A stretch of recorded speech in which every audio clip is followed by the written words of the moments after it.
sinisimulan namin yung simbang gabi. It's supposed to be a dawn mass, pero mahirap po gawin dito sa Paris. Kaya gabi po, anticipated mass yung ginagawa namin ngayon. At mahalaga po ito sa atin bilang mga Pilipino kasi nga if it trace our history, historical background, nagsimula po ito sa atin at pinagpapatuloy ng mga Pinoy saan mang dako ng mundo. So kung saan may Pinoy, hindi lang sa Pilipinas, merong simbang gabi. At dito po sa Paris, France, very lively po ang aming celebration. Punong-puno po yung simbahan. Buhay na buhay po yung Filipino community dito.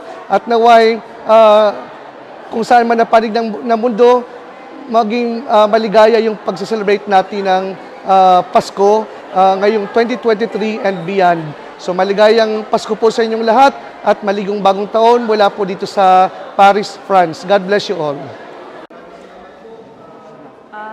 Naging tradisyon na dito sa Paris na first simbang gabi ng taon, yung Philippine Embassy ang sponsor. So, since I've been assigned here towards the end of 2021, ito na yung pangatlong simbang gabi na sponsored by the Philippine Embassy. At nagpapasalamat kami sa imbitasyon na to join the PhilCom, Filipino community, in this very Filipino tradition. Po yung unang gabi ng Christmas. Marami po ang nagsimba. Nagpapasalamat po kami kay Father Leo at kay Brother LP at sa lahat po ng mga taga-embassy. Maraming salamat po sa pakikisa ninyo sa ating Panginoong Diyos makapangyarihan. Salamat po. Merry Christmas. Ito po ang aming unang simbang gabi, Paris, France.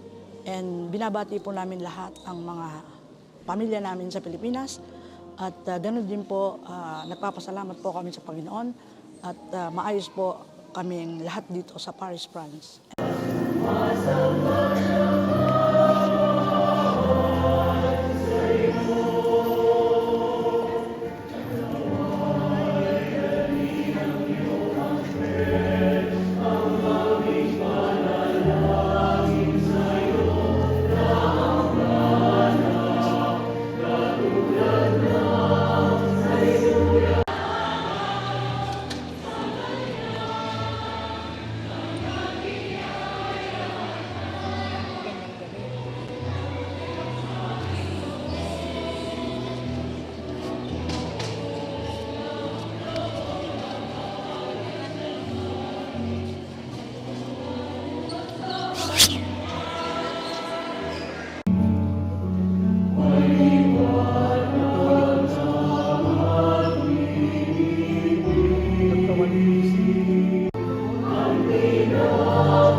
Na siyang namamamagitan, magpasawalang hanggan.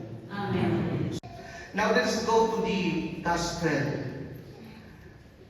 Sa Ebanghelyo po, ipinapakilala sa amin, kukuha po sila ng tandang. Yung manok, na ang tawag sa Spanish ay galyo.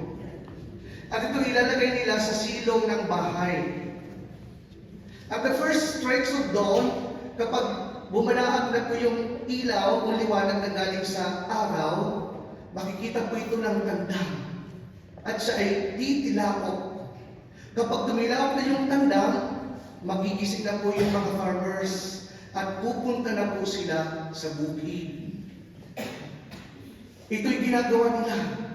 Subalit, bago sila pumunta sa bukid, dadaan po muna sila sa isang kapilya. At sa kapilya ngayon, doon sila ay magdarasal. Isang araw, nadaklan sila doon ng pari. sa amin. Sa Pasko, inaanyayahan tayong magpakumbaba at magbalik loob sa Diyos.